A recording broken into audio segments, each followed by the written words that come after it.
The chronoception wasn't even a real word about 10 years ago, but I glommed onto it as it was coming into more daily use by regular people. Chronoception is the study, or it's the human perception of time, how we experience time through the lens of the human brain versus just a clock. And even though we pretend the clock is the way we experience time, it's we all know it's not true, right? Time speeds up, slows down, days race by, days disappear, days feel like forever, months feel like a week feels like a year feels like a month. Like our experience of time is anything but linear. And so what I've been doing for the last 12, 15 years is studying, well, how does that work? How is time constructed by the human brain? And then very specifically, prescriptively, if most adults feel that summers are getting shorter and the time is speeding up, how do we slow, stop, and reverse the perceived acceleration of time most adults feel and experience the endless summers of youth again?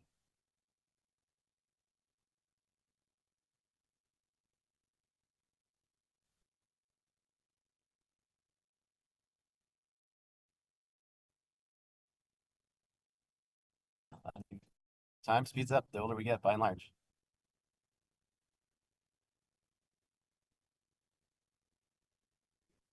Right.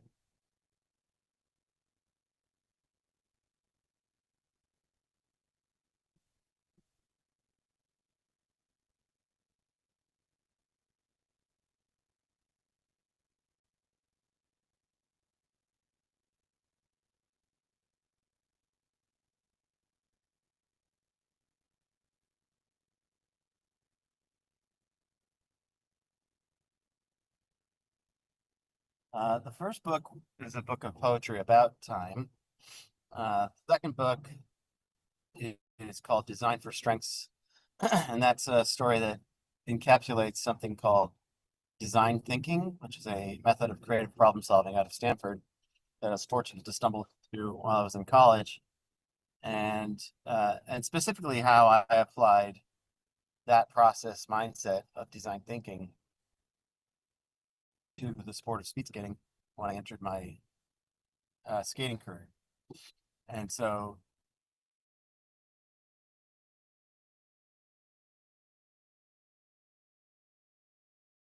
mechanism while in college, and then when I graduated, I moved in and trained with the Olympic team for skating, including at the Pettit Center in Milwaukee.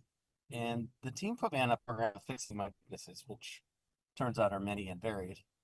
And that didn't work out. I went 12th from 12th in the world to 34th in the world to not even making the team 2 years later while training full time with it. Yeah, that's not what you expect. That's not what you expect.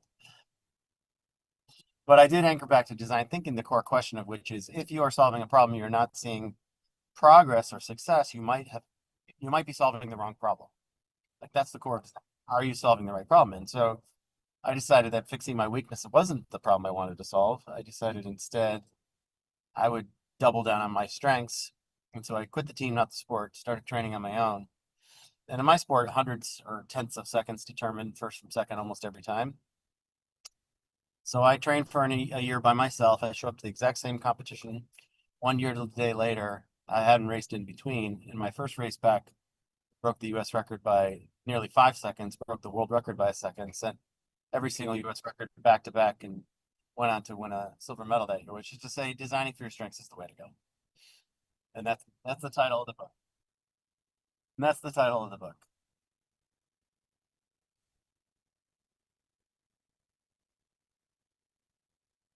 All right, so go ahead. Well, I was going to ask you, Emily, what is your, this is my favorite question for people. What's your superpower? What are you best at? Put you on the spot here.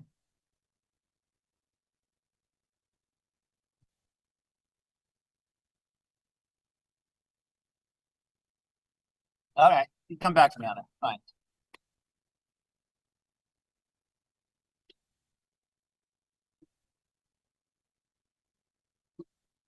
Well, in sports, uh, I learned that my superpower was make sure we don't freeze going through it. Um, I'm gonna wait 1 second to answer that. See, I'm doing it. It's little done. Where's the Okay. Uh, I learned that I was a sprinter that was good at short, you know, sprints. So my my strength as an athlete was as follows: generating a lot of power for a few seconds against resistance with a short rest while traveling at high speeds, turning only left with a group of people trying to kill me. So that's the only thing in the world I was good at in sports, which you find short track speed skating and velodrome cycling.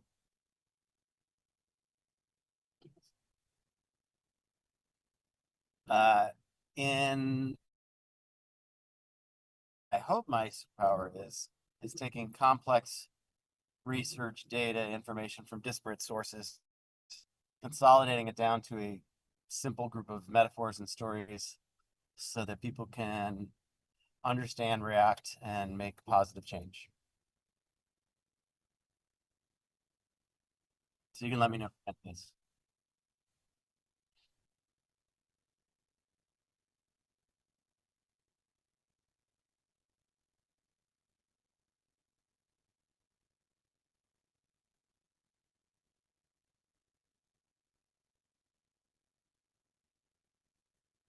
Like, my dad was a big cyclist and played hockey. And when I was 2.5, he started freezing the backyard of our house, which he continued to do until we lived at a lake 6 or 7 years later. So by 2.5, I was already on skates and skis. By 4, I was on bikes. And by 8 years old, yeah. So by 8 years old, I completed 13 century rides, which are 13 100-mile bike rides, which if you think about how many 8-year-old kids did that in the country or in the world, it's probably about one. So I got my my training in early, I had my 10,000 hours in early.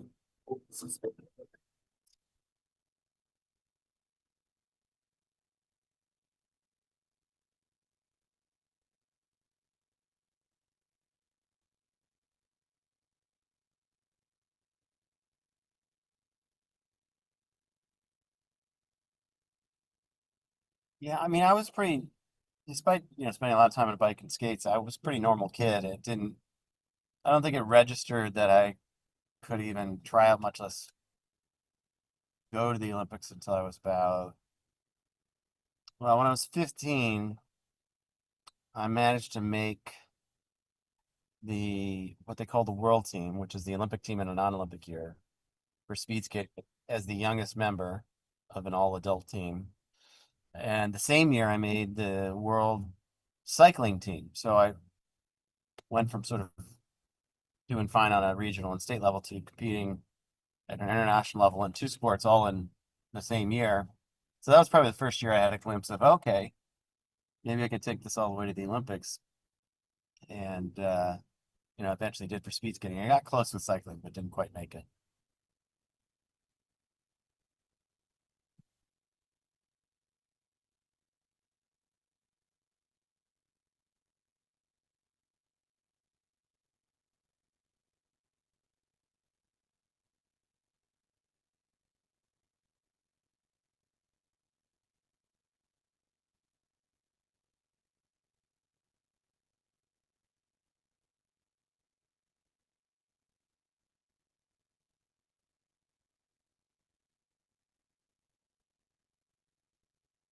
Did you do any sports growing up, Emily?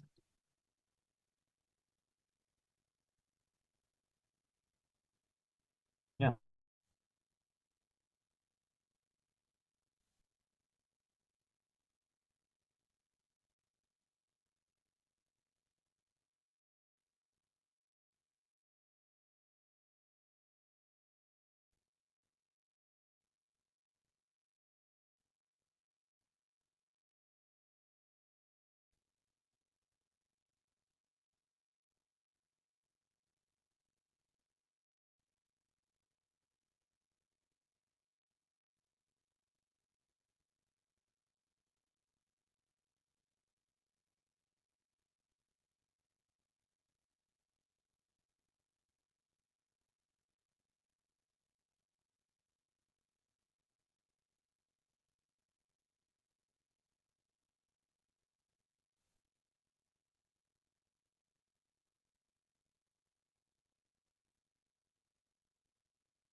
Oh, sure. Uh, and that, that is really the core of the book, but I'll walk you through the five-step process of design thinking. It's been around since, I guess, the early 90s at Stanford is where it came out. And then the other name for it is human-centered design. But the five-step process is as follows. First is you have to accept there's a problem, which sounds obvious, but we've all got people in our families that are unwilling to do that. The second is to define the problem thoroughly. Do I really understand the challenge that I'm facing? Have I really looked at it from a bunch of different directions? Or am I just jumping to conclusions well ahead of really understanding it? The third, which is really the core of design thinking, also called human-centered design, is empathy. Do I have empathy for the person, people, situation that I'm solving for? If I'm solving a problem through my lens, then I'm solving my problem, not your problem. Fourth step is to generate ideas, ideation, generate ideas without judgment. That's a really important part is ideas should be generated in a very safe environment. As soon as you start shutting down people's ideas, they stop sharing their ideas. And the last, test things out, repeat, improve, test, improve, and eventually you'll hopefully get to a working prototype or a solution to the problem that is actually meaningful. So that's design thinking in a minute, 5 steps, but it's a pretty useful process to go through when you've got a complex problem. It is, as I always say, if you're struggling to solve problems and you're using the notion that the simplest given answer to any problem is the likely the right one, that's probably true for simple problems, but not true for complex problems. So complex problems have complex answers. Simple problems have simple answers. Make sure that if you have a simple answer, that you have a simple problem.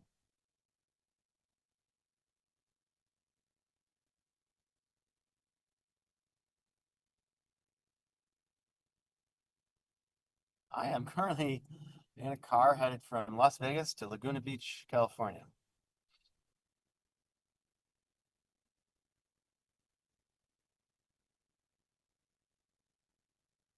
I just moved actually from Las Vegas a few months ago to Laguna Beach, and so that's current home. Yeah,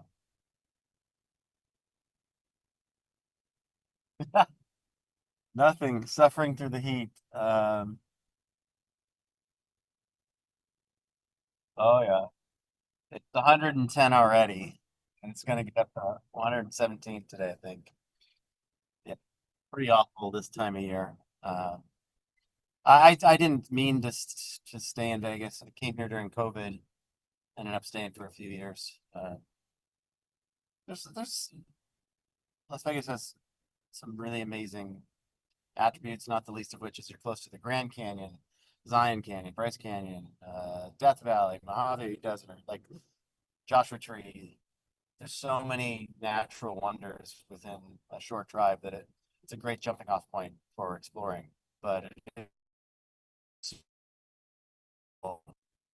over.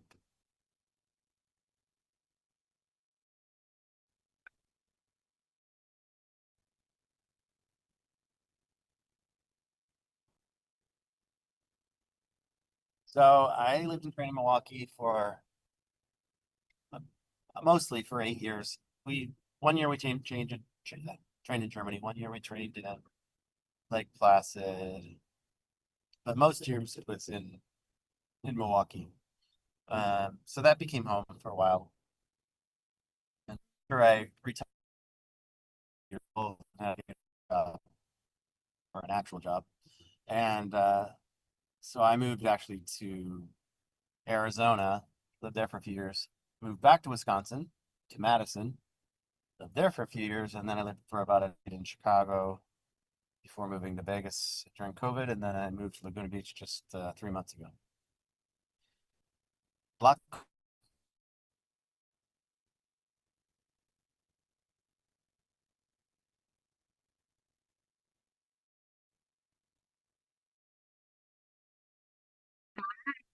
Thank you. Sorry, I'm late.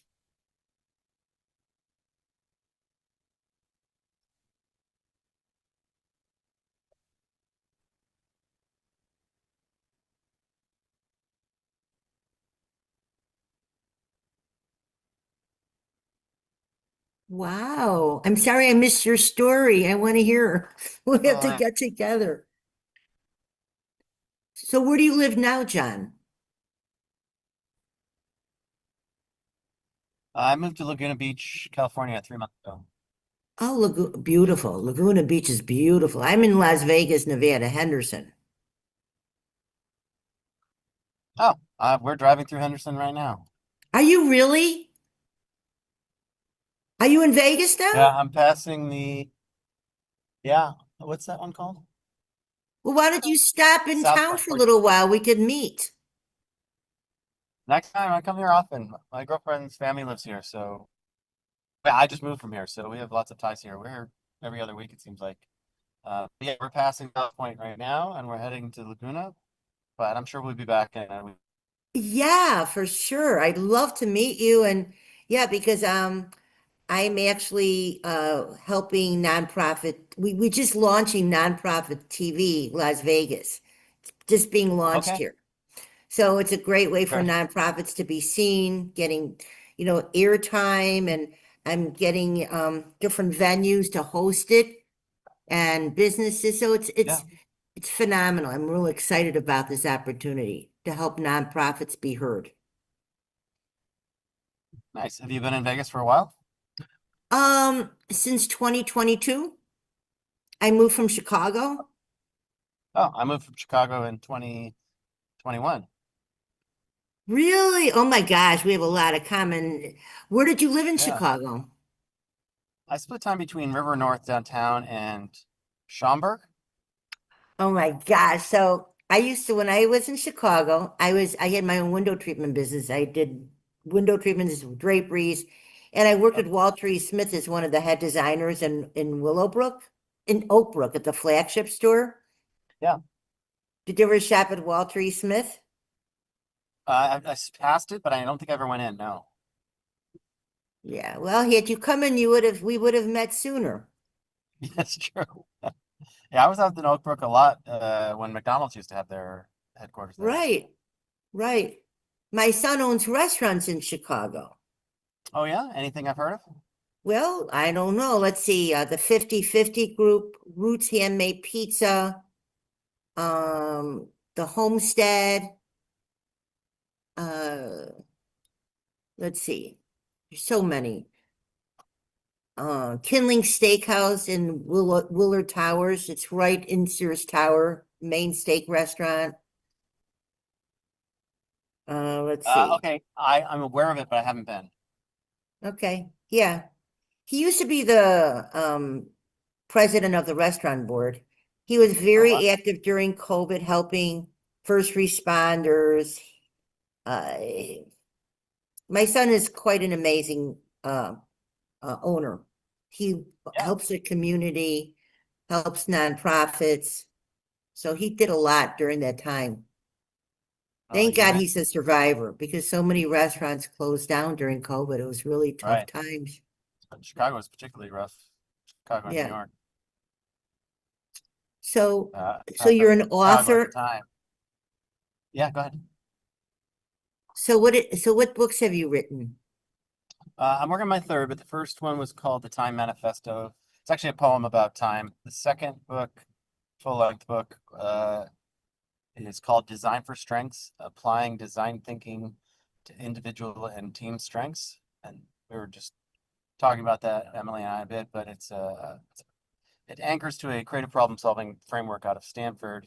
Uh, but then through storytelling, it sort of illuminates how you can use that process to improve your life in a myriad of ways. But in my particular case, it helped me to end up going to the Olympics. Wow. I can't wait to hear more about you. We'll definitely have to connect and meet. Sure. Next visit to Vegas, no problem. Yeah, it's fun, right? Not right now. It's too hot. Oh, horribly. I cannot, it's really hot right now. It's like 118. So Yeah. hot. And I need to get my air conditioning has to be fixed in my car. I think I have a leak. So I Oh, have to have some Freon pumped into there. So right now, I that's, got it. I I can't have a, imagine being in a car without air conditioning right now. Well, you need it. I mean, it's cool, but it's not cold. It's Okay. and the problem in Vegas, if you are in the car and you park for 5, 10 minutes, you know, even if you have those sunglasses on, it gets hot. And if your air conditioning is not functioning the way it should, I get sweated up. So, yeah. It's rough. Laguna is really very temperate. It's usually 75 every day, lows of 68 every Nice. night. Like really perfect. If you go inland, it warms up pretty quick, but near the coast, it stays really, really nice and cool. And Nice. I didn't even know that when I moved there. So that was a really nice surprise. What made you move to Laguna Beach? I mean, it's beautiful there. I love Yeah. California, but it's expensive. Well, so that's what my belief was as well. I looked at it many years ago, and in my head, I was like, well, I can never afford to live there. But the thing that's I discovered, and you might have had this sinking feeling as well, is Vegas has gotten very, very expensive. I will say it has. I mean, yeah, you don't have to pay state taxes, but it makes up it for in other ways, you know. Yeah, Food is very expensive here. it's very expensive. Every More, time I go to the grocery store, it's yeah, my husband and I, 150, $200 for just 1 week of groceries. And I says, we didn't even buy that much. I mean, it's crazy how expensive it is. Just, you know, it is what it is. I guess when you like to eat healthy, it costs more to eat healthy. well, that's for sure true. But what I realized visiting Laguna the last couple times is restaurants, food, coffee, groceries, everything's actually less expensive there than Vegas. And rent Really? and rent is not a lot more. It's not significantly more. So, okay, so you're renting. Yeah. Now buying is impossible right now. Um, but those markets adjust. So right now the renters market is vastly superior to the buying market. But those things, they invert over time. So, anyways, um, did Marianne come on? I haven't even gotten to Marianne, did you get a chance to share? She's an amazing lady, Marianne. She's an author as well, Acts of Okay. Kindness, and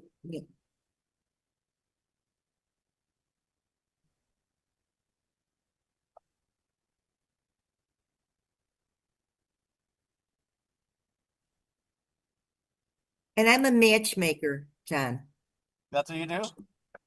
Yeah, I match make businesses to each other, and I help businesses um, connect to the right sources, pretty much solutions. I help people save money. Right now, I'm focusing on nonprofit. I help the veterans. I'm doing a lot of work to help veterans, and I'm also people with disabilities. So I've created I've created my passion, and Awesome. it's all now working together, my ecosystem to create. And like one of the things that I'm also really want to educate younger people on why it's important to get insurance. Prepare for, I do life and health, and I just was working with this young man, 35 years old. He is getting the best IUL with all the living benefits, $50 a month. That's crazy, It's affordable when you're younger. right? So yeah, so that's important too, to educate people on planning ahead. So who just came in, a Zoom user? Oh, is that the Marianne? Okay, Marianne. Good to see you. I'm happy. I connected Marianne with somebody wonderful for her. I'd like, Hi, hola. Yes, I was trying to upload this background here. Helene, thank you so much. You introduced me to Ken, Dr. Smiley, who has this new program for book authors and opportunity for speaking events. He was in Washington, D.C., so we briefly spoke for a half hour. We're going to connect this week. Good. So this is a website that you can check out as an author, and you can schedule a call with him to learn more about it. And so thank you so much for the connection, Helene. It's something to look forward to because my books have been idling. And as my understanding, these authors have people review your books Mhm. and yeah, to kind of get it out there to the world now. So I'm excited to take this opportunity as he's gifting it to me. He's Um, awesome. and in turn, Helene, I have sent referrals to him, such as Michael Hummel, the co-host with Sue Roscoff on the World of Ability and the Today Show and the Milwaukee Radio Show, has books, and he is in a wheelchair. And so I sent Ken his pictures. Another friend, Maria, that I met down here, wrote some children's books with turtles. So I sent her the website and I sent him a picture of her, and hopefully there's a couple more other referrals I sent him too as I started going through some photos and everything. So again, it's going to be a great opportunity to coordinate and move forward. I am so happy to hear that. You don't even know, because when I met him at Freedom Fest, I don't know if he told you, but I told him about you. And I go, I have someone I want to introduce you to. He was so grateful. In fact, he is such a nice guy, and his business partner, I got her information. Stephanie, I think. Oh gosh, no, I don't know. I forgot her name. It's either Monica or Stephanie. Because when you meet so many people. But he and I really he actually does a lot of work with Barry Shore, the ambassador of joy. He's published a few of his books. And actually, I met Ken through Barry. And then Barry was not at the show on Saturday because of religious reasons. So I was at the show, and I really got to get to know Kenny very well. And we spoke, and Ken's actually a good friend. Well, and they've known each other for a long time with my friend Lewis, who's getting ready to launch a website. He's all about bringing people together. So all I will say is that everything happens for a reason, and I could not wait for you to be introduced to him. So I'm happy. This is going to give you the results that you've been wanting. Yes, I agree too. So I'm looking forward to it. And I know we're kind of going with the show here. I had some ideas, Helene, after the show with Sue Roscoff on Wednesday after Milwaukee Radio Show. And as you can see here, my books are available on donorschoose.org. I had a special education teacher request 50 books, and she was funded in 2 weeks. And they shipped out the books to the Oh, good. classroom, and I went on campus. Now, this was back in 2019, okay? But my pitch is to everybody who joins us from different cities here in Las Vegas is to research on Donors Choose the local schools in your zip code. I would like to promote these school names, teachers, and the classroom are requesting stuff. So, for example, Miss Jordan's classroom in Wisconsin uh, is requesting to have funds of $140 for a hamster. And it lists all the items that they would need to have a pet hamster in the classroom. So I think as a public service announcement that we post this, and it's Browning Elementary School in Milwaukee, Wisconsin. Maybe some parents or grandparents are listening on the radio or watching this and go, hey, my children or grandchildren go to this school. I didn't know she was still needing this amount of money to raise for classroom products. And I think if we all give our little part, Santa Papa John's in Minnesota, Debbie Miller is in Kansas City, we have Wisconsin, you're in Las Vegas, John's in Las Vegas, So I think because we're going back to school now, that we should make a little public service announcement about the local schools in your zip code that are requesting products from donorschoose.org. And who knows, maybe we can get them as guest speakers. That's why I'm looking forward to nonprofit TV to launch in Vegas, because this is exactly the kind of public announcements that a hosting venue would post. But what I'm going to do with you, I think what would be really good, I would like to have um, on LinkedIn, if we were to go to a group where there's teachers, schools, they have groups. And this is for everybody out there.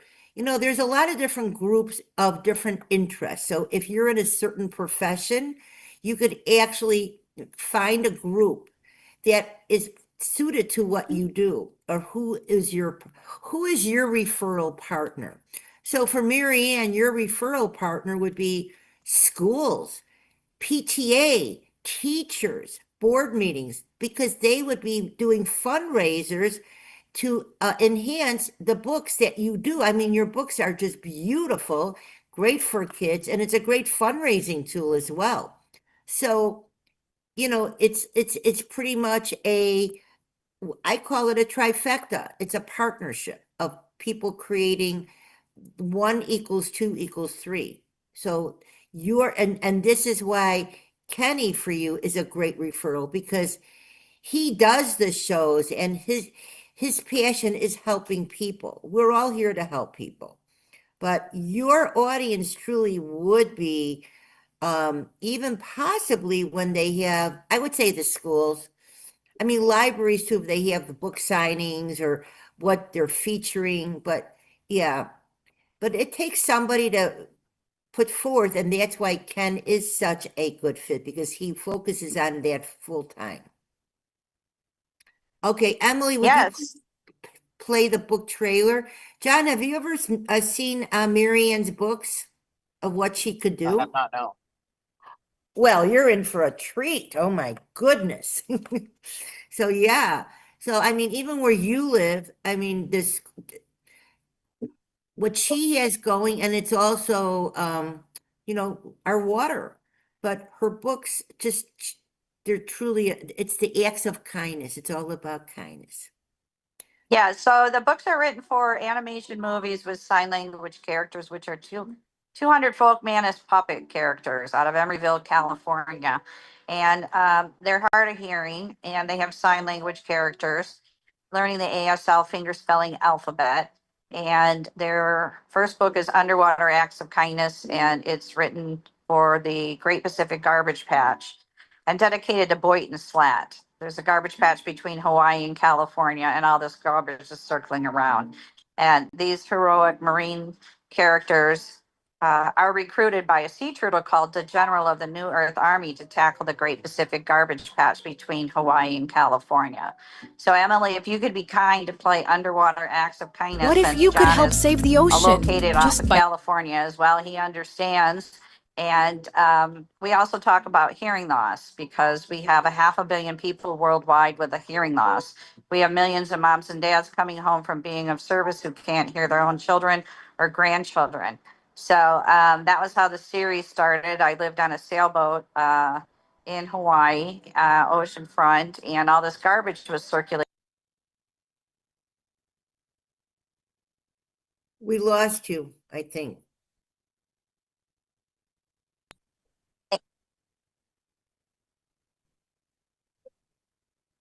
Thank you so much, Emily. Yeah, perfect. So where are you guys now, John? What's your 20? You're muted. Name of this place? Sure, name of it? We're heading towards, I think, the California border. I don't remember the name of the town though. Oh, have you stopped at that restaurant with all the nostalgia? Oh my gosh, it's a famous restaurant. And they have all the nostalgia, all the different things with Like- movie stars, real, it's a diner. Peggy Sue's Diner, yeah. Peggy Sue, yes, yes. Have you been there? Yeah, I slept there on the RV trip many years ago. Yeah. Actually slept in I their parking love lot. it. It's so much fun. It's a nice place, actually, and the food is really good. And we'll pass now in about an hour and a half from now. Okay, here we go.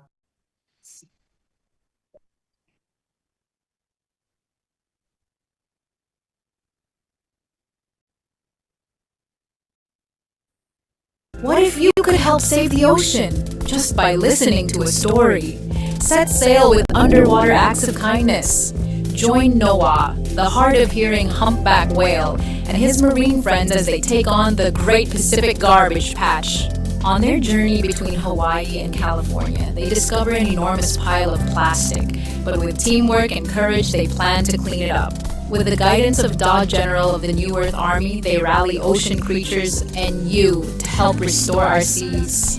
Now available on Amazon Audible, listen as author Marianne of Waikiki narrates this inspiring adventure, featuring mesmerizing music by Lucy and the Perfect Wave and Nick's guitar, echoing the sounds of whales and dolphins. This book is dedicated to Boy and Slat, founder of The Ocean Cleanup, making waves for a cleaner future. Sing along with Noah's song and dive into a world of peace, love, happiness, and thanks. After reading, visit the Acts of Kindness series YouTube channel for more adventures. Learn the ASL ABCS with Dr. Fingers, the fingerspelling hermit crab on YouTube, kids. Get coloring books now at www.actsofkindnessseries.com and Amazon. Plus, grab your New Earth Army t-shirt and pledge to protect our planet. Underwater Acts of Kindness by Marianne of Waikiki. Available now on Amazon, Audible, and actsofkindnessseries.com.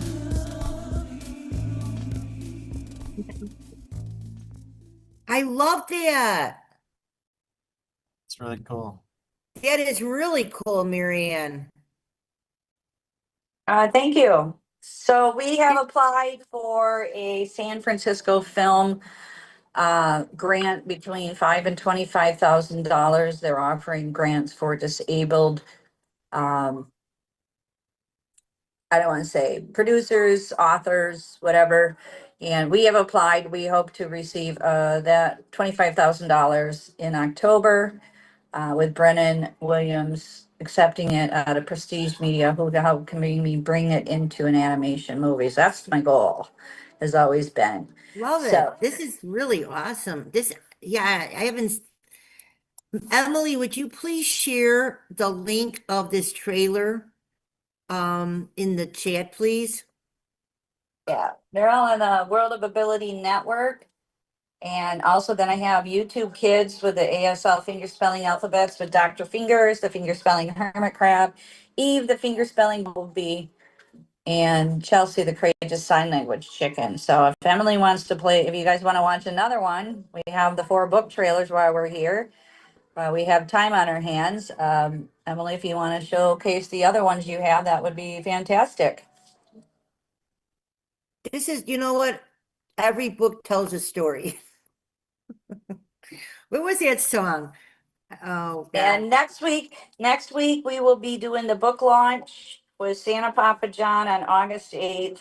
It's actually my birthday. It's Lionsgate. And we'll be reading the book Righteous Acts of Kindness featuring Kono the Hawaiian Polo Pony.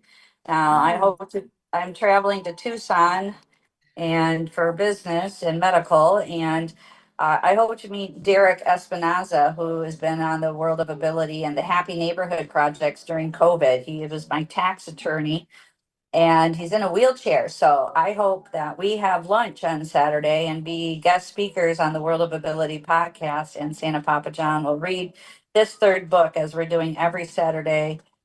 We've been doing a book club, a chapter a week. So we're on the 3rd book, and this book was a short book.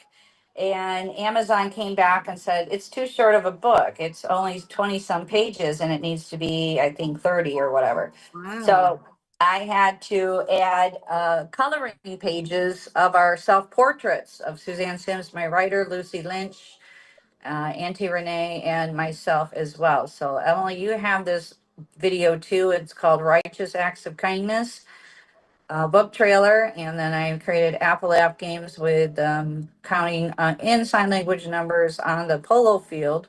And the polo field was in the North Shore of Oahu, and counting rainbows, counting mallets, everything like that. So I had created online courses to go with the books and the chapters, but those are up on hold now with Apple. So we'll see what happens with that. Not that many users, but yeah, that was the intention to the whole packs, the books, the coloring books, the Folkman puppets, animation movies. And, you know, again, no one has done anything for special needs, our deaf community, our autistic community, and children who learn sign language tend to cry less. They have a higher IQ, autistic children. And, you know, we all experienced what it was like during COVID to be 6 feet apart and not be able to hear each other or read each other's lips.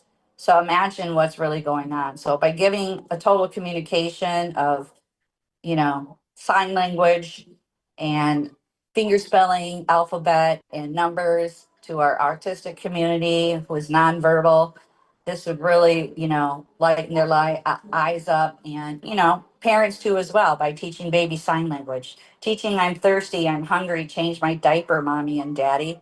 Our children, you know, pointing to the colors of their clothes and picking them out for themselves. So there's a lot of good things that can benefit from it, and it's a lot of fun. We're born into this world pretty much nonverbal and expressing our basic needs, and we may be later in life in diapers in a nursing home expressing those same needs. I'm thirsty, I'm hungry, change my diaper, nurse or doctor, caregiver. So it's a I circle want of to think life. about that right now, Marianne, please. Oh, well, we're not, but there are people I know, and but you not know what? please, there's people in the hospital that can I know. It benefit, just, and nurses and medical yeah, that's professionals true. are using sign language, okay? That's right. So That's true. You're right about that. there is a need, so we're Yeah, seeing. totally in need. Absolutely. And you know what? What you're doing, I love it. And another awesome technology is what AI is doing to help people communicate as well. AI has really, really become a way for communication. And even like people who have hearing and visual, they're able to utilize the AI to communicate. So it's also got a purpose for sure. But Yeah, your book, so yeah, I'm just yeah, sharing the whole story, that how it's going to benefit the world. So the people will love mhm, the different characters, and especially with this book too. Also, this is a horse, and you know, people use equine therapy for special education students too, riding horses. right, So this is just part of the package. And the opportunity that I got to be present in the polo field and being out there with the musicians and signing for my deaf friend, and right. so these are all well thought out books It's with compassion. They're all about compassion, empathy, and like, you know what? Life, everybody has a different chapter. Everybody, that's why we have to be very blessed and grateful for what we have.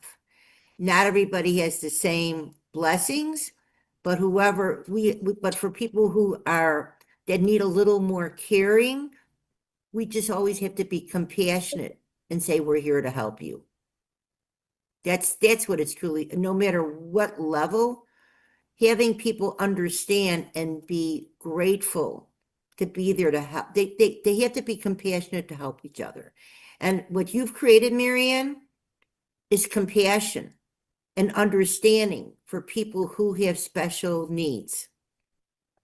And everybody should be understanding that we don't live in a perfect world, you know, and but it could be we have things to access, to understand. So we're hearing what it's having the correct hearing to see what people need.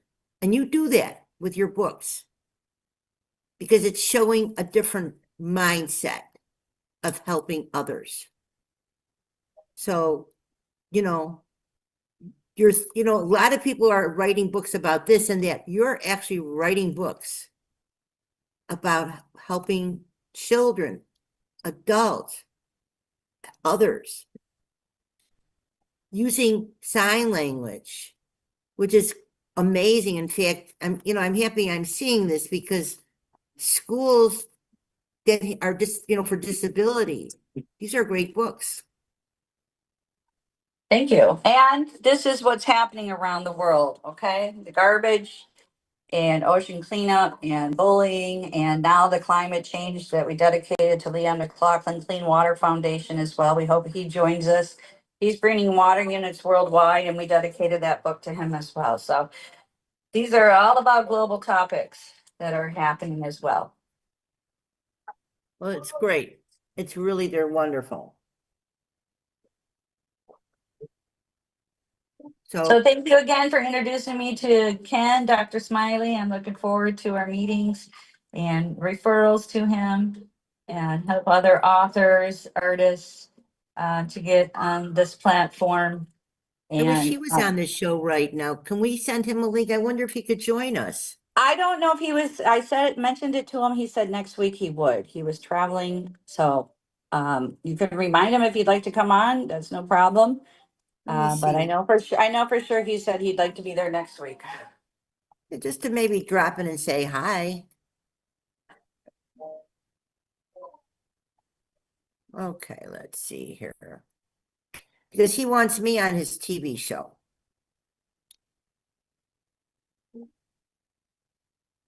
Let's see, Ken. Let's see.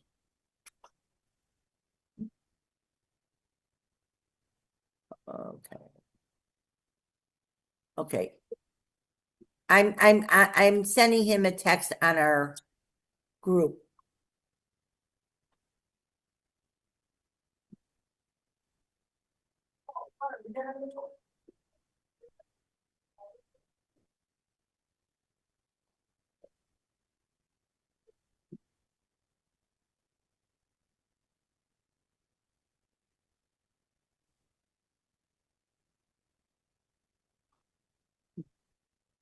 Yeah. You're muted, John. I think. Still? Can you hear me? Now we could. Yeah, it's a little low. Okay. I think it's an underrated skill, and skill I think is the right term because it's learnable. But we know that 94% of human behavior is driven by emotions. And to the 6% left, you try to make everything rational and logical and data driven, and that's all important. But the old adage is true: facts tell, stories sell. Like stories, I think, are the way to get through to people's emotions in an effective way.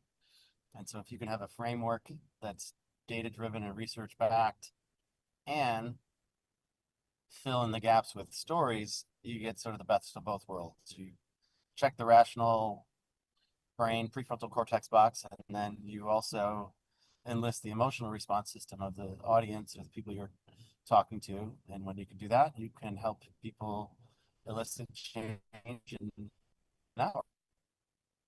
At least that's what I try to do.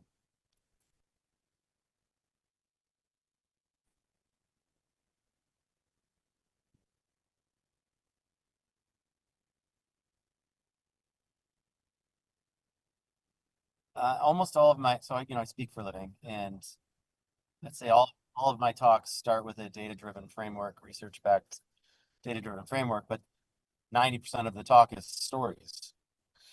So that, but really, the storytelling is what sort of, I think that's been really effective for me in the world that I live, at least. I mean, Helena, you must be telling lots of stories. Me? Oh, I got lots of stories. I could keep you busy all day long telling you my stories. Yeah. But, when I was a little girl, my mom never flew. She never, ever wanted to fly. And my dad was in insurance, and they won trips all the time. So the one time she flew, they had to sedate her to get on a plane. And she literally, after that experience, my father said, I will never, ever, ever sedate you because nothing could sedate my mother. She was like, So we drove to Mexico City from Chicago. Now and we took my girlfriend who was from Argentina. So was and we had a big car. You don't drive to Mexico City. That was way before they had the road. I mean, it was like 2-lane highways, and we didn't know anything about any banditos. We knew nothing. We were but what we did find out is the fact that when you're in Mexico, they don't have car insurance. And I have to tell you, so, well, the way it was, we had to pull over to the side of the road because I got sick to my stomach. I was like, I felt that I was gonna, whatever. And I don't need to go into the details, but I was nauseous. So it was my mom and my dad in the front, myself, my best girlfriend, and my brother, who was a baby at the time. He must have been 3 or 4 years old. So I'm on the side of the road and I'm trying to, and all of a sudden out of nowhere, a herd of bulls are running towards us. I mean, if I'm telling you, there must have been hundreds of bulls. So I'm already thinking, ole, ole, what's going to happen? We're going to be history. As soon as they came by the car, because then my girlfriend's saying, Helene, get in the car, the bulls are coming. And so I'm like freaking out. We get in, we didn't have enough time to even pull away. So here are the bulls, they come and they literally just opened up, ran around the outside of the back of the car and the front of the car. Hundreds of them. It took around 5 minutes. They didn't tip over our car. And then in the middle was a little old man, a herdsman, with this tall cane. I will never forget that time of history. So that's a story, and that's a true story that I shared. I mean, all I know is that when we drove to Mexico, it was beautiful. They went to Mexico City with the beautiful university, gorgeous. But another story I will tell, when I was in Mexico City, back in the day, they didn't have refrigeration. So in the marketplace, they had the chickens, all the meat for dinner hanging, okay? And my girlfriend and I were like fascinated by this. And this little boy was chasing me with a mouse, and he wanted me to buy a mouse for $1. So there I am screaming, and so I go, I'd rather buy chiclet than a mouse, okay? Yeah. So that was another incident. But one more thing. So we were told that when you're in the city itself, your car insurance, you don't have insurance. So they recommend that if you're in the city, this was back many years ago. I mean, I don't have to go how old I was, but it was many, many, many years ago. And we were in a taxi cab. Well, the taxi cab, they were crazy the way they were driving there. The taxi cab almost hit a little old lady. So she knocked on the window and she apologized. She says, Lo siento for getting in his way. So there's things that I will never forget. And, great stories, growing up, life, and how life has changed. So, I mean, and, when I used to go to Mexico to Cancun, but we'd fly and, never did I ever. But it was an amazing experience, that's for sure. So, have you ever driven to Mexico? I have. Really? I drove my RV down to Cabo San Lucas. It's still there, actually. Wow. Okay, but you drove it from California, though. Well, during COVID, I moved into an RV for almost a year. Just my work dried up, so I was like, all right, got to do something. So we have that in common, but we drove from Chicago to Mexico City. Well, I drove around the country. I drove up north, Minnesota, South Dakota. Oh, so that was a long drive. So how long? Yeah. I mean, probably took us around 4 days to get there. But then, you're with the family and we would stop every so many hours. I mean, When I did the Cabo trip, I took almost 2 weeks from Vegas to I drove only 2, 3 hours a day. I didn't drive very far. I was just visiting beaches and exploring. Nice. So, But it was a Mary Ann, you have pretty any safe stories run, like I thought. ours to share? Well, can you hear me? Yes. Yeah. Oh, well, I'm in I'm sorry, San Carlos, Mexico, going on 4 years now. The captain of the sailboat in Honolulu, Hawaii, my neighbor, I sailed with him around the Hawaiian Islands, left during COVID. He sailed to Alaska, Canada, and then California. I joined him in San Diego. We sailed to Ensenada, stayed there for a month, sailed to Cabo, and I stayed there. And Wow, I he brought love the that. sailboat over here to the Bahia in San Carlos, Mexico. And I got a nice apartment. It was turning 55. I'll be 59 next week. So this is a great senior living. I have an apartment where they take care of my laundry, and I have a cleaning lady, and I have a pool outside my door with fountains. Um, and the captain comes over, and this summer he decided not to travel the to the woods in the United States with the husky that we got in Ensenada. He sailed across the Sea of Cortez, so it's called Los Angeles, but it's not Los Angeles, California. That's So beautiful we there. yeah, he just told me how clear the water is and everything, and we're waiting for this hurricane to pass through Cabo, and he's got some stories to tell me of being out there, the knots, 4 to 6 knots out there, and just the waves. I couldn't just imagine. Um, but he just called me this morning to let me know that's where he's at, and we're expecting some some rain as the hurricane is passing. So, yeah, we travel back to Tucson to get our visas, and we have a storage unit. I just called for him with a storage unit for picking up boat materials. A lot of boaters are down here, a seasonal that we met. And yeah, it's kind of a nice new community down here. And I I love have a vet. boating. Yeah, I would have never put this on my I don't want to say a to do or bucket list or I didn't know list, but here I am. There's my pool, and they built a brand new hospital down here.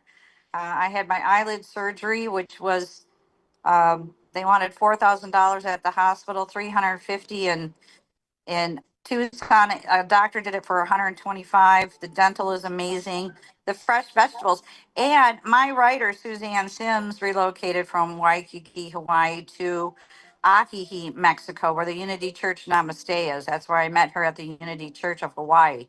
So, yeah, never thought I would be here, but we're loving it. We're sailing, and we're doing things right. I did some book signings in the community last year at the Chris camps. I taught the finger spelling alphabet to the campers, where they're learning about the wildlife and rehabilitating them. And I taught Dr. Fingers the finger spelling alphabet, the ABCs to them. And now my neighbor upstairs is a veterinarian. I don't want to say, he's a doctor doing his social work at the Crifts Hospital. And yeah, it's been amazing. Bilingual community, a lot of Canadians come down. There's an RV park down the road. I believe Dina's going to be coming down this year. I told her about it, and yeah, and my Canadian neighbors actually flew me up to house sit for her husband with dementia. I met another captain from Alaska I sailed to Mazatlan with. And then for that journey of going to Canada, they picked me up and took me to Vancouver Island. So, what a world of a trip. But I did book sign at the Vancouver Library up there with the books. I met another sign language interpreter and some deaf people with cochlear implants. And at the time, Jay Stoyan from the Disability Channel in Vancouver was interviewing me. So, we're just kind of, where we sailed, book signing, opportunity to educate at. And yeah, and people are doing their part, especially for ocean cleanup. Beach, they're cleaning up the beaches. They're taking, pride in it. And so that's my experience in Mexico. I've been down here for 4 years. So it's much more affordable than Hawaii, and I had a great time. And yeah, everything is in walking distance. But the cost of living is going up down here. The marina rates went up 47%. The catamaran's no longer in business. Um, and you know, groceries have gone up, restaurants have gone up down here. So just sticking to a budget. But yeah, so I'm an expat and taking care of some health down here as well. Again, I'm recovering from the eyelid surgery. That cost me $125 versus $4,000 at a hospital, or $350. And it's $50 for a dental exam. So I'm submitting it to United Healthcare, and it was $50 for a mammogram at the new hospital. So just kind of doing some price comparison with shopping around with your, you know, health insurance plans and, you know, medicines down here. And anyway, that's what I can share with you. So I have a great place, great landlord. She's an attorney and they rent it. And I've been here. They're good to me. I renewed my passport. They helped me out do that. And again, Captain Robert and I go every 6 months to the storage unit to pick up products for the sailboat. We get our FMM Visa card and return back down here.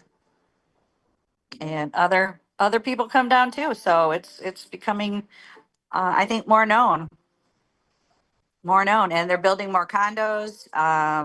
Brand new hospital. I guess the Mexican government, sorry, Mexican president is going to be building a boardwalk down in the beach area down here. So yeah, so it's been great fun. People leave because it's so hot in the summer, and then they return, and they have two good thrift stores down here. Woodness Riscotti thrift store, where all the money that they make goes to the EMT salaries. A lot of retired nurses, you know, ICU nurses, surgical nurses live down here. They're retired. They volunteer every Saturday, Thursday and Friday, Saturday.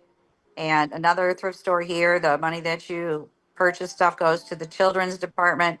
I'm bringing this up because I go there every week, but I'm not doing that because I have to stay at home and it's too hot. And I was explaining to my friend Gabriella, we're shoppers. So I go, I don't feel guilty when I go to these thrift stores because I know it's giving money back into the community.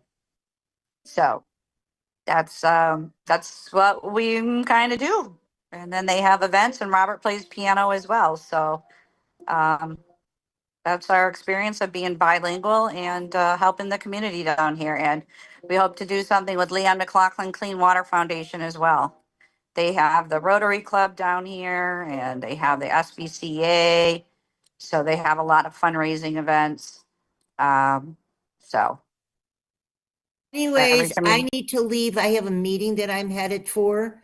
It was really nice meeting you, John, Marianne. We'll definitely connect. Thank you for what you do. Emily, thank you so much for putting this together. And we'll talk later. Yes, and Emily, I need to go too. So thank you very much. Nice to meet you. And you need to connect with Kenny. And want to just give a shout out to our sponsors On the Mark TV out of Phoenix, Arizona, nonprofit TV in Texas. Aline, who is going to be opening up nonprofit TV in Las Vegas. Kurt and Sue Roscoff with the World of Ability podcast. Every Wednesday, we have the Milwaukee Radio Show. And we have Jay Stoyan, founder of the Disability Channel out of Toronto, Canada, to thank, and our host and podcast engineer, Emily Goldmeyer. Thank you so much. Aloha, adios. Be safe, stay cool, drink water.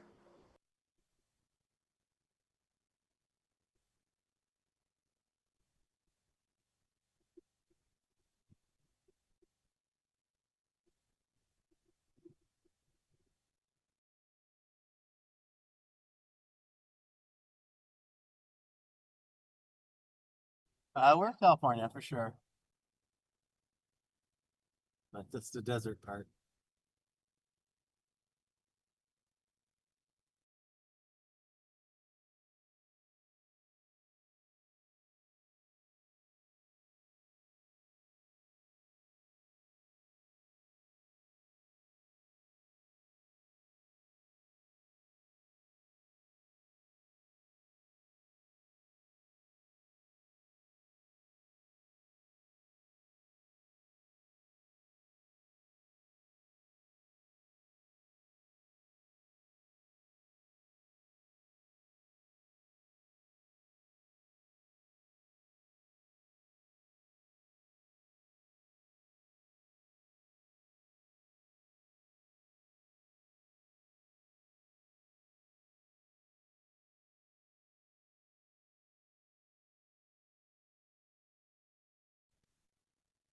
they could have figured out what we needed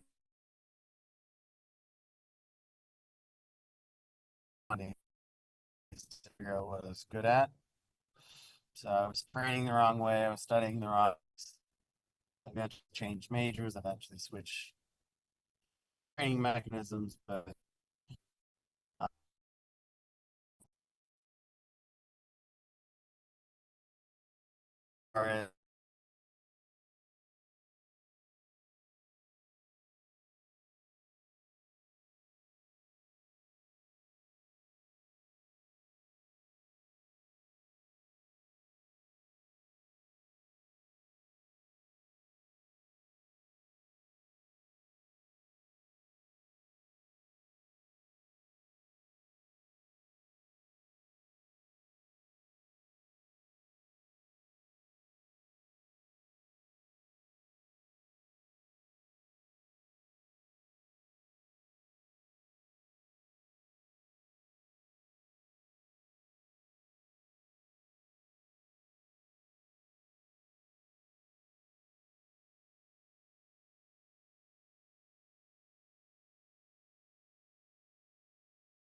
I'm back. I dropped him. Was in a bit of a valley.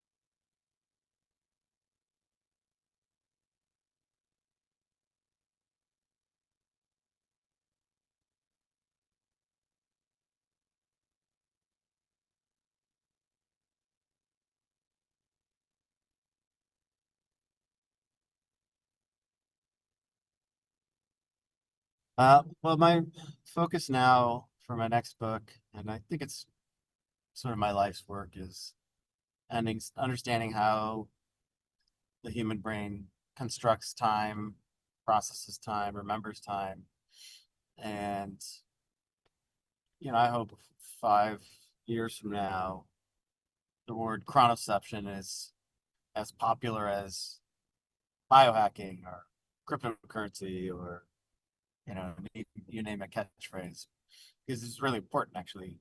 The way that we experience time was relatively little understood till fairly recently, and now we know it. Now we know that the mechanisms and how they work, we can design our experiences, our day-to-day lives, our years, our weeks, our months, to create the kinds of memories that happen before and after and leave us with the sense that we've been on this planet a lot longer than our 90 plus years versus a lot of people who experience time foreshortening the older they get. So that's the legacy I want to leave is I want to cure time poverty for people that have it.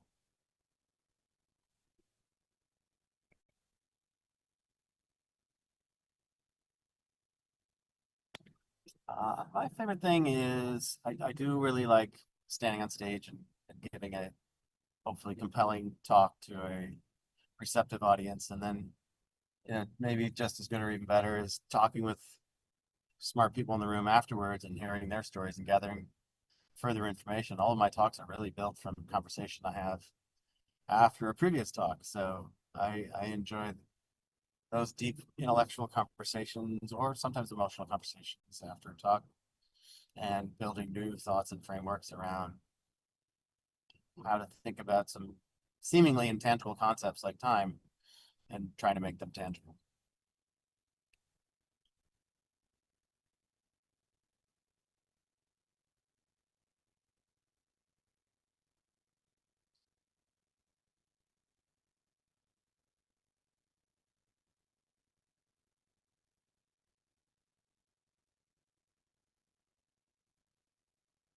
I've spoken in 20 countries.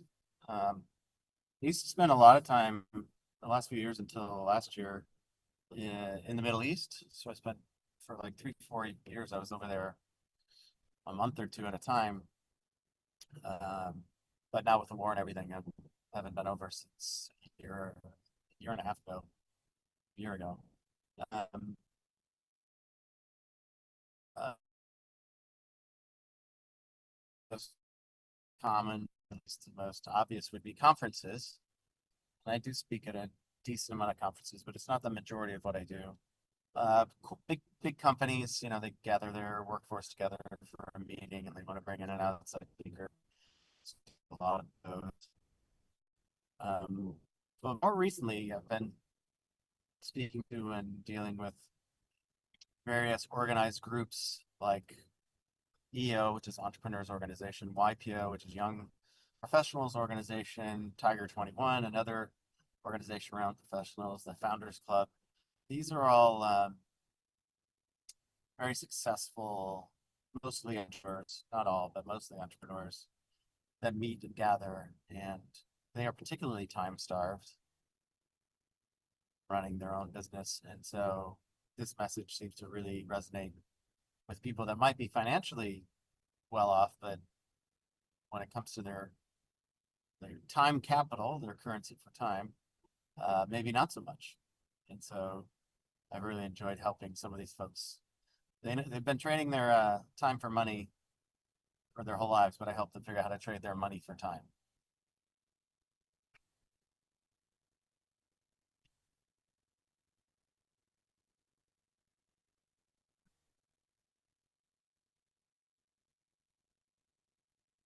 Yeah, for sure.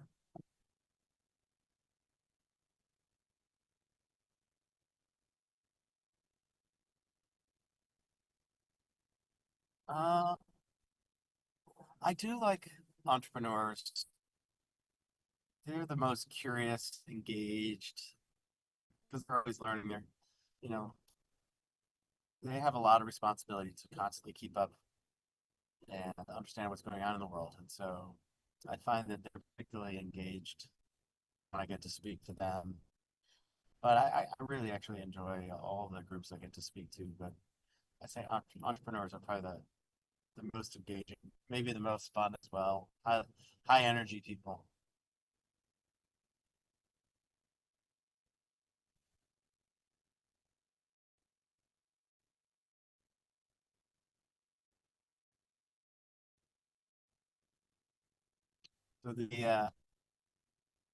So the origin story for chronoception, which was not a word when I first stumbled into this notion, really came from sports. In my sport, well, my sports, and a lot of sports.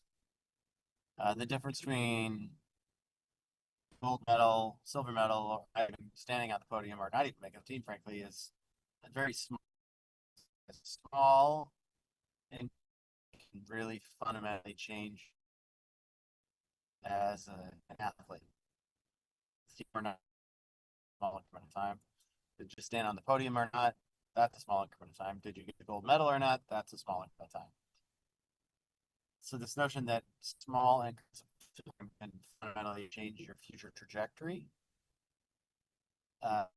In sports, turns out as I moved into the real world, small increments of time determine our future. And the Greeks had figured this out ages ago. They have two words for time. We only have one. We make it work too hard, but they have chronos, which is clock time. That's the way we use it. Planes, trains, and automobiles. But kairos time, the deeper meaning of that is when everything happens at once, the trajectory is reset. And the etymology for that word comes from the archer releasing the arrow. And so if you change that angle of the arrow being released, you get a fundamentally different outcome. That's actually true in real life. So often in real, did you sign up to do this TV show or not? Did you take the job across town or not? Did you say yes when he asked you out or not? Did you avoid the car accident or not? Did you get off at the right accident or not? Like so many big things in life tend to happen in moments. And once you can start to get your arms wrapped around just how important certain moments are, you can lean into them, you can design for them, you can create them, And when you do more of that, create those fundamentally time changing moments, it creates a perception of that life is much longer than when everything is safe, comfortable, and routine and predictable. So that's what I help teach my clients to do, is how do you design these kind of moments that change your trajectory and lead to alternate futures.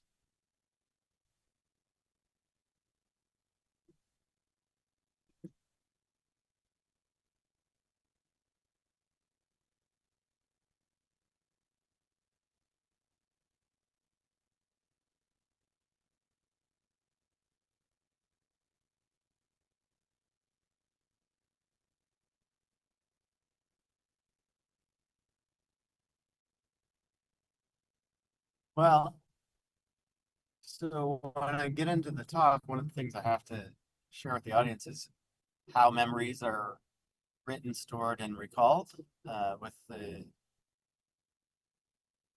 the conclusion that ultimately it's memories are your currency for time. Like what you write, store, and recall becomes your sense of yourself, becomes your sense of time, becomes, how long did something last? Something might feel like forever in the present tense, but that doesn't really matter. What actually matters when it comes to your sense of time is how long does it feel when I remember it? And a lot of times, really long, boring, routine days, they might feel really long in the present, but in memory they disappear to nothing. And sometimes you have days that sort of disappear like that, like the first day of vacation, but in memory they expand and become super highly dense and memorable. And so that's, one of the laws around time perception that I tease out is the law of inversion. This is the notion that the way you experience time in the now, in the present, is inversely proportional more often than not to how you remember it, with the supposition that only remembered time counts. Because the way you experience time in the right now is either lost or found, stored or not stored, stored but not recalled. Like that, memories have to be written, stored, and recalled to have weight and to count against your sort of mental clock. So designing experiences that are written, stored, and recalled will simply lead to a longer life perceptually. And Abraham Lincoln has a great quote about this, it's not the years in your life that matter, that count, it's the life in your years.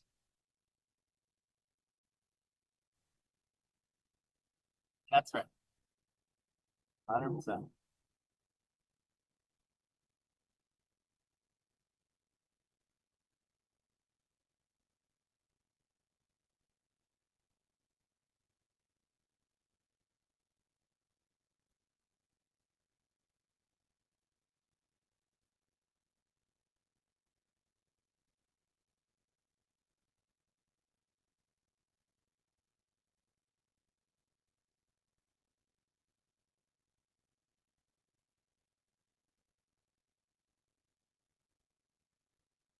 Why does time seem to fly when we get older? Because uh, really, well, it wasn't. People have all kinds of theories about this, but it's really quite simple. The brain is lazy. It's the hardest thing it does is write memories. So every 2 to 3 seconds, your brain, my brain is writing short-term memory. It's a long-term memory, and this goes on all day, every day. And it's a very difficult, complex task for the brain to do. Take in all this information, figure out where it should go, and then store it. Now, this is where it gets a little interesting, is that sometimes the brain just says, nothing new to write here. So I'm just not going to bother writing it down. So it stores nothing. You ever got to the parking garage to your workplace, you know how you got there? Well, that's your brain saying, nothing new to write here, I'm not going to do it. And so I would argue you weren't even alive then, because if you didn't write it down, then you didn't exist. And by the way, the brain is 28% of your mass, your body mass, but 3%, I'm sorry, it's 3% of your mass, 3% of your body mass in terms of its weight, and it's 28% of your calorie burn when you're sedentary. So it's like a giant light bulb on the top of your head. It's working very hard, burning a lot of energy. And again, the hardest thing it does is write memories. So if it doesn't have to burn bright, and write down this memory, it just won't. So when things become safe, comfortable, routine, it stops writing. Then there's the question, I already wrote it, but can you find it?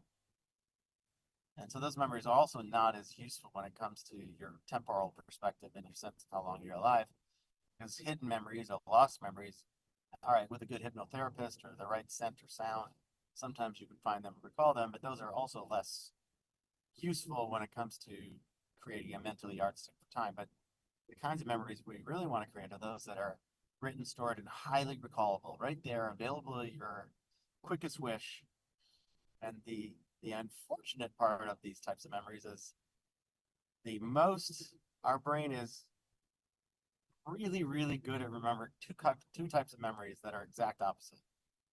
And it really comes out of evolution. But the first kind of memory that it wants to recall is never do that again. Something dangerous, scary, traumatic, right? The brain basically says, please don't die. I'm going to remember this because I don't want you to ever do whatever that was again. So scary, traumatic memories will always be highly recallable and ready for you to find. And then sort of the inverse of that is always do that again. So really exciting, positive, good, loving, kind memories. And this, again, straight out of evolution, is the first one is please don't die. The second one is please procreate. Please have relationships with people that you care about that care about you. This is why you're going to remember.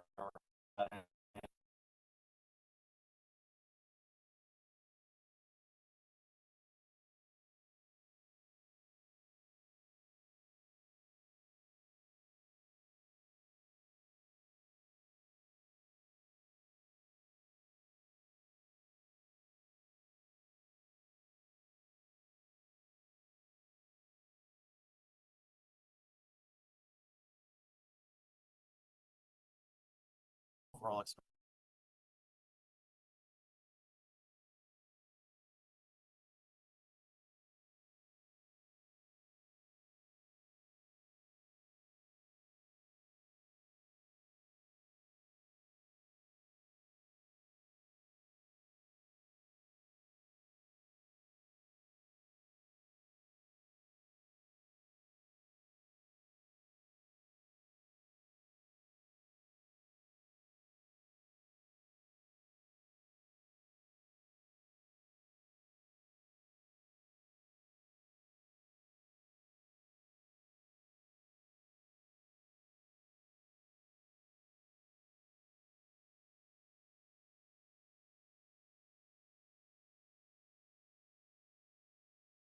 Sorry about that. Can you see me again?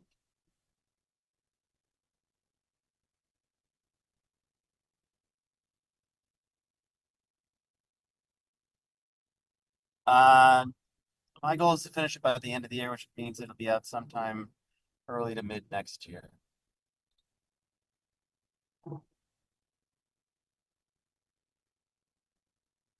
Yeah, they're both on Amazon, yeah. Yeah, probably everything. Yep. And my website, everything is there, is johnkcoyle.com. So books, blogs, videos, TEDx videos, uh, articles, everything.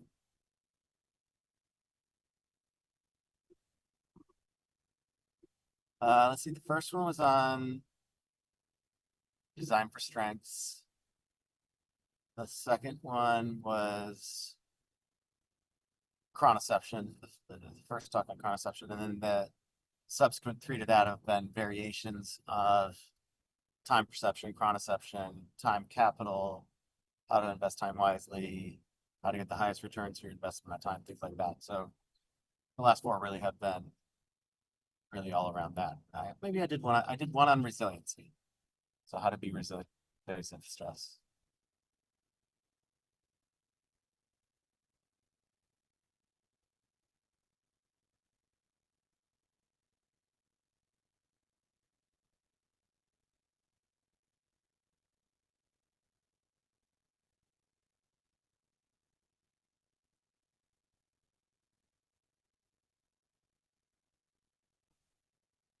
think. Um, no big projects currently other than the book. After the book, probably write a fourth book. Uh, but I really enjoy speaking and traveling and getting to know interesting people from around the world.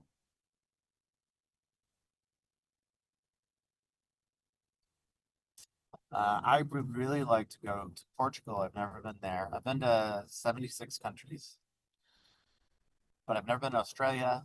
I've never been to Portugal. I've never been to India. I've never even been to Costa Rica somehow.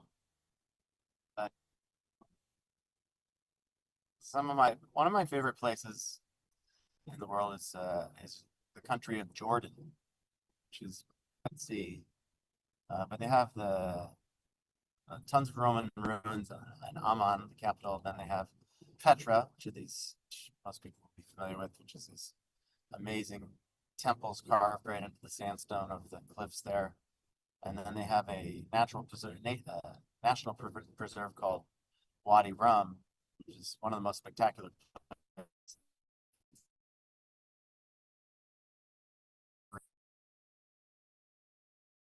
film from North Arabia, which is actually where he did live.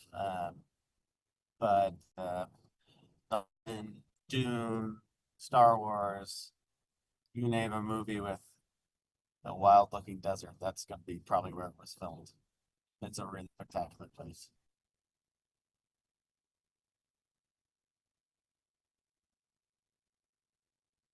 Have you traveled anywhere fun, Emily?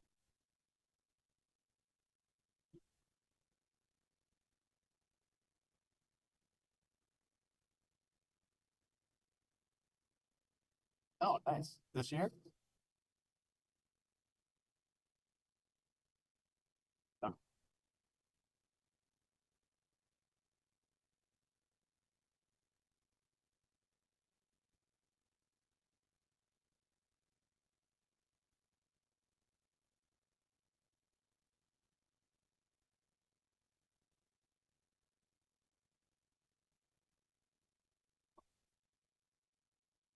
I'm a little older than you too, so you can catch up.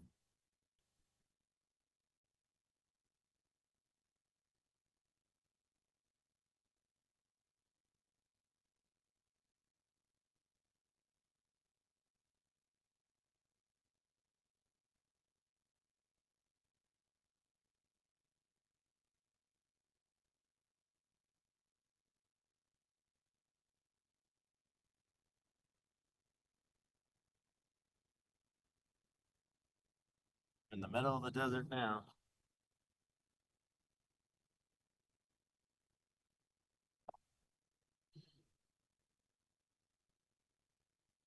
You good signal though.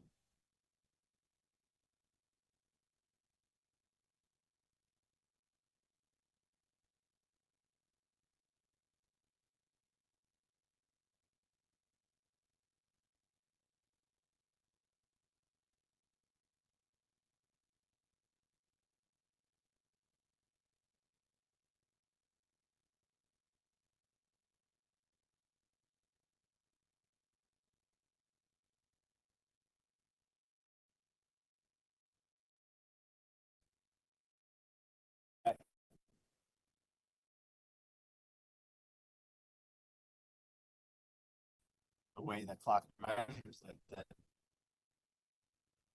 that each increment of time that we is equal to the last, that second is a second, a minute is a minute, a week is a week, month is a month, year is a year.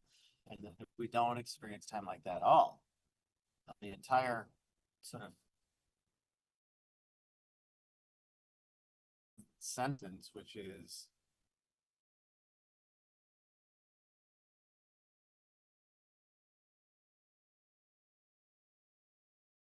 time that in an entire year, for example.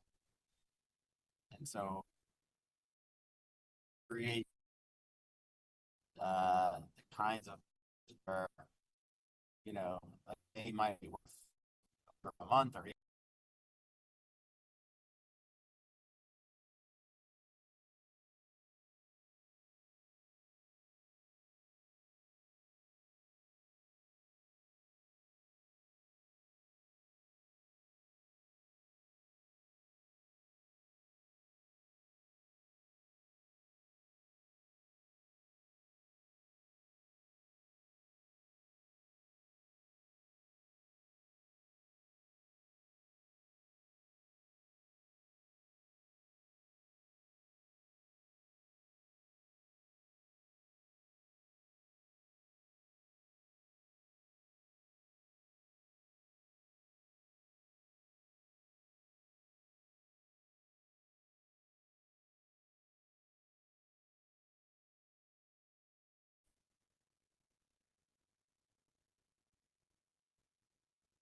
Can you hear me?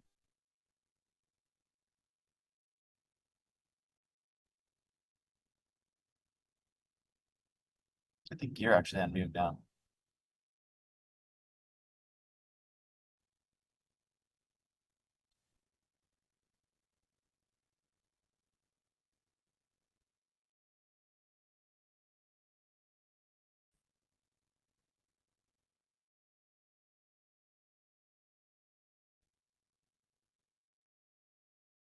Uh,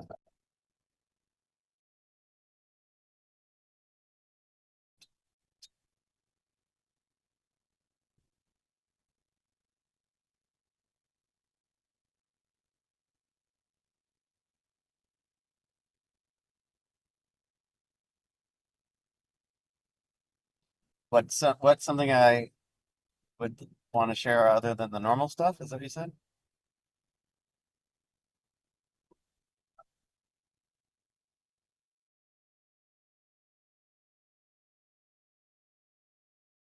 Um,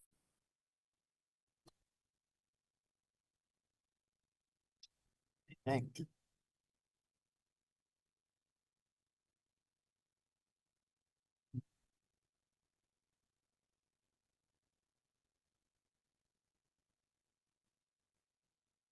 Well, I'm pretty. I read the books about human behavior, and one of my favorite is just simply called Be by Dr. Robert Sapolsky out of Stanford. And if you ever want to understand why people do what they do, that's a really great book to understand what drives people and their behaviors. And a lot of it just comes from the way the brain processes information and how the uh, endocrine system, that's your neurotransmitters, your things like dopamine, endocrine, and dopamine and serotonin, and oxytocin, how all of the neurotransmitters work in tandem with the electrical brain function. There's a lot of predictable things that we used to think were unpredictable.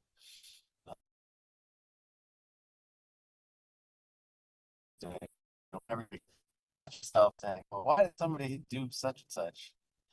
Uh, Now more than ever, we kind of know what triggers people's behaviors in certain circumstances.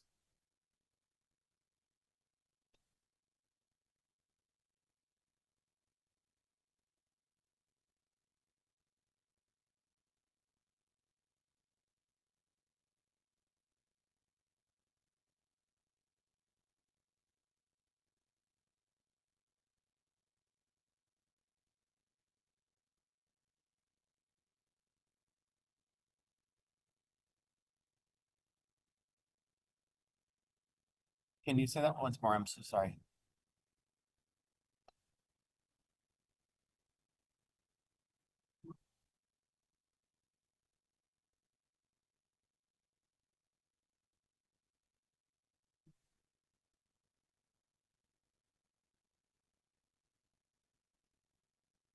Yeah, well, there's a couple of contrasting lessons I think that aren't always obvious.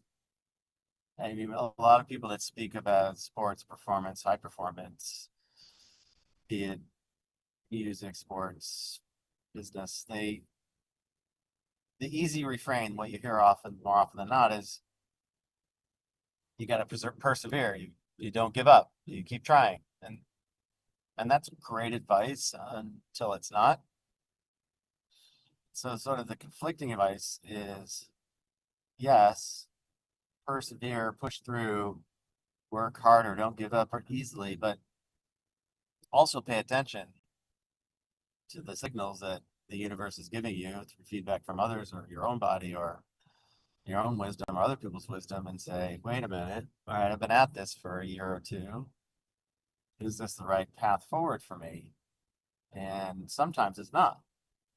So being willing to let go for better grip and quit something to do something even better, that's a lesson a lot of people miss in life. And I wouldn't be talking to you right now. I would not have a silver medal if I had kept training the way the Olympic team wanted me to train. They were good people with good intentions, easy to follow their advice. But when the outcome wasn't going to be what I wanted, that's when I decided to quit the team and train on my own, which is what I ended up doing.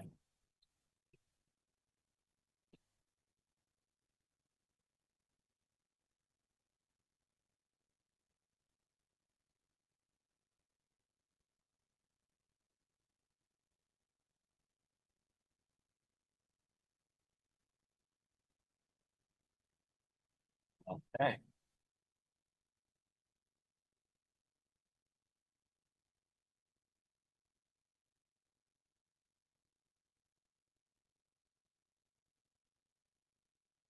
Unmute. There we go. Whoops. Unmute video. Yeah, you never know when you join if it's the video and sound are on. Hey, John, how you doing? What about you, John? What's a neuroplasticity? What is that? Actually, it's based on work I did, contract I did for our military. Back in 2007, we started. It's basically a program I developed that rapidly changes the brain to be faster, more focused, and also recover faster from brain trauma. So originally it was Marines, Navy SEALs, snipers. So I've trained some of the highest performer people in the world, improve their performance. Now I work with a lot of entrepreneurs and professional athletes. At the same time, it also helps people with everything from dementia to even autism lately. So to summarize it all up, basically, I rewire the brain using neuroplasticity to be optimal. So I guess that's where we come under the neuroplastician name. I got it. It's a field I very, very interested in and curious about for sure. Yeah. How about you? How about you, John? Well, we overlapped a little that I've had an obsession with time perception, chronoception being the technical term, for a decade and a half, and how the brain processes time, how it constructs time, with the thesis of the upcoming book being that the currency of time is memories. So, Okay. Yeah.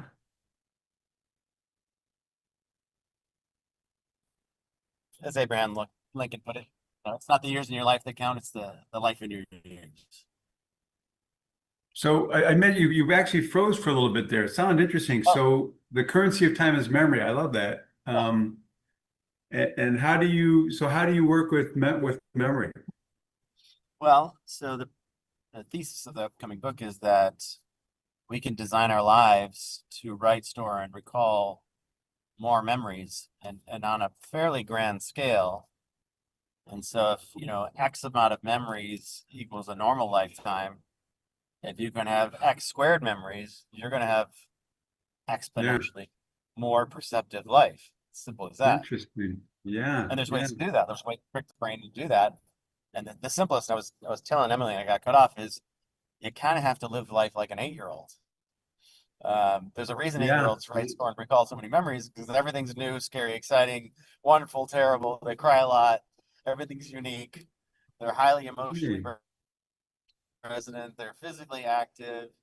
They find beauty in all kinds of new places, and in the right environments, they get in the flow state a lot. So those are 6 key drivers super fast. But I am curious, in your field. My father passed of Alzheimer's. Okay. How do you work with, or how can you work with emerging diabetes 3? Yeah. I'm trying to get my volume a little bit louder here. So basically, the program rewires lots of things happen. So dementia. Actually, we've had people, talk about memory. It might be a different perspective of your memory, but we've had people regain their short-term memory, long-term memory very quickly.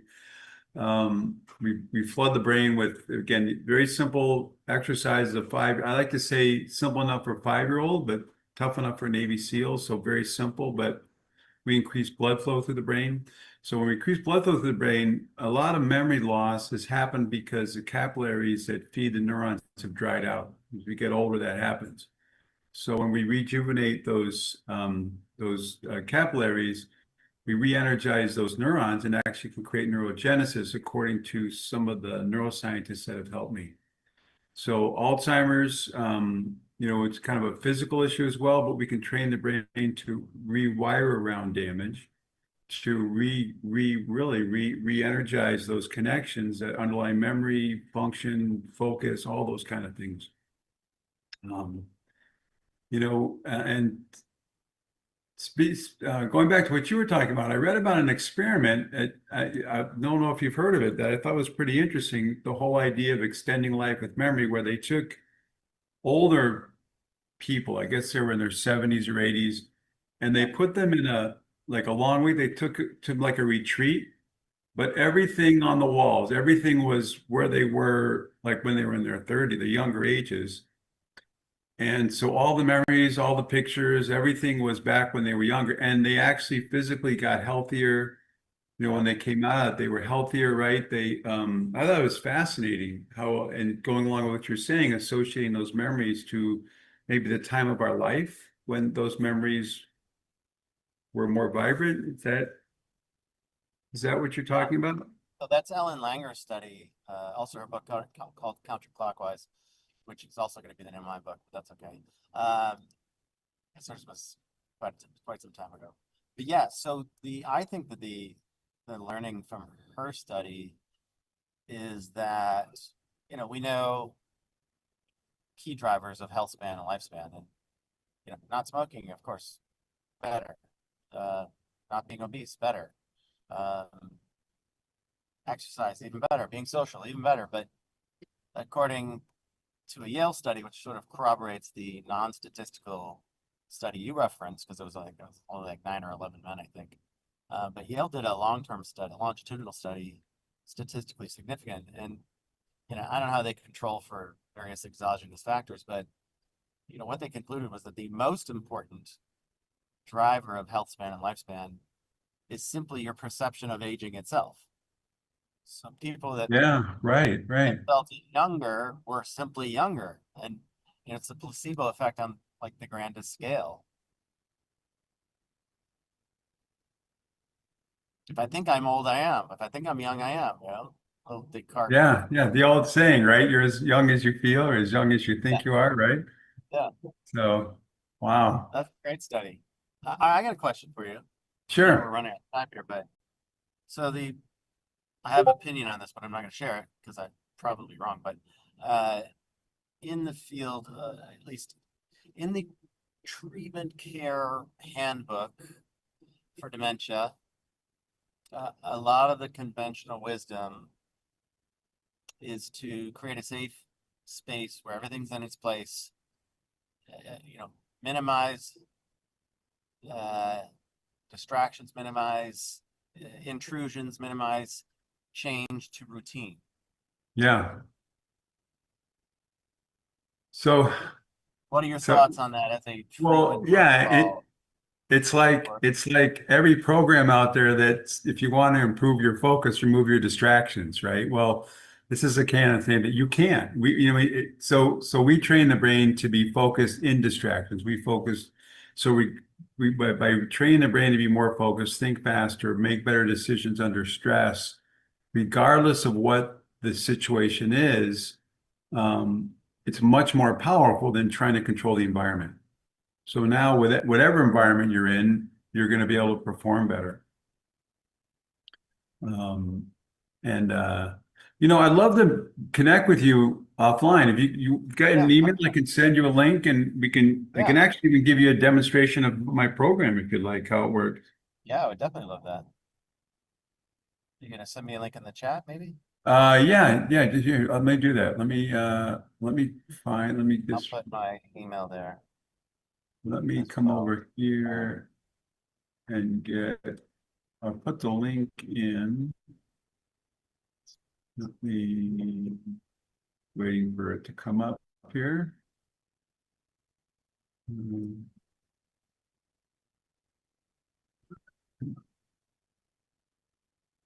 All right, here we go. So I'll put this link in the chat, and Yeah, give us a chance. Well, it's, just go on my calendar. We'll set up a Zoom, Yeah, and I can take you through part of my program. And then John at johncoyle.com. Okay. awesome. I'll definitely book some time for this week or next. Yeah, that sounds great. That sounds great. I'd love Where to are do that. I'm actually in Las Vegas. How about you? Oh, we're just leaving Las Vegas. We just left a little hour, 2 hours ago. We're on our way to Laguna Beach. Oh, okay, nice. Nice. Sort of Yeah. splitting time currently. I have a place in both places, but the heat is brutal, as you know. Yeah, it's 110 today here, so Yeah, it's 114 where we are. oh my goodness. Wow. Wow. Yeah, it's yeah, I try to get out every day, but it's morely in the morning and evenings these days and Yeah, middle of the absolutely. day. Absolutely. But well, John, this has been great. I'm glad kind of running out of time. I'm glad we got a chance to meet. Let's meet offline and continue the conversation. I'd really like to learn more about the whole idea you're talking about, perception of time, and Yeah, how that. no, I would love to interview you for my book. Love to. Let me I'll actually go to do your a, website. I call them a grade meeting, but it's thoughts from an expert outside. That's not me, basically, about the contents of that particular chapter. So we'll figure that out, and you'll be with some of my favorite neuroscientists, like David Eagleman and Moran Cerf, and a couple other fun people. So we can definitely figure out where that goes and hopefully make that happen. Yeah. No, that would be awesome. So I just Emily, are went we to your at website. time? I'm sorry? I don't. I think we might be at time. I believe this show was supposed to go till. Yeah, and I'm having trouble hearing you a lot as well. I don't know if it's my speaker Okay, or sorry. yours, but Well, I'm in well, a bar, so there's that. um, so cool. So I just went to your website real quick. So johncoyle.com, you're a musician? No, I'm johnkcoyle.com. Oh, okay, missed you. Okay. Yeah.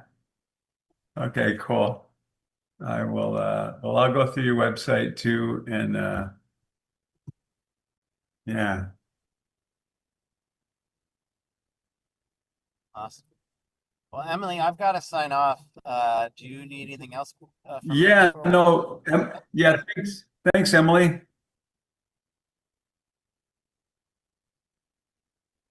Yeah. Yeah, absolutely.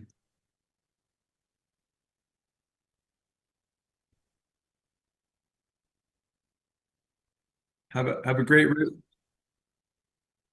yeah, Yeah. exactly. Yeah, exactly. Well, have a great rest of your weekend, both of you. We'll be in touch. All right.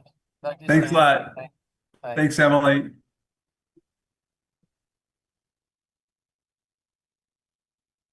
Interesting. Interesting.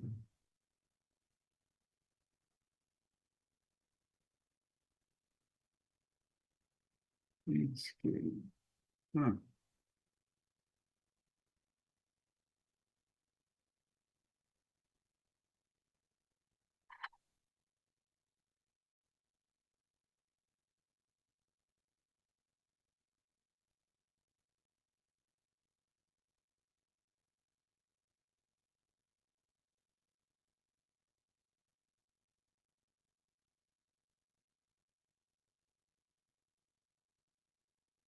Oh, I'm sorry. I thought I did close out. So good to see you, Emily. Thank you. I'll see you next week.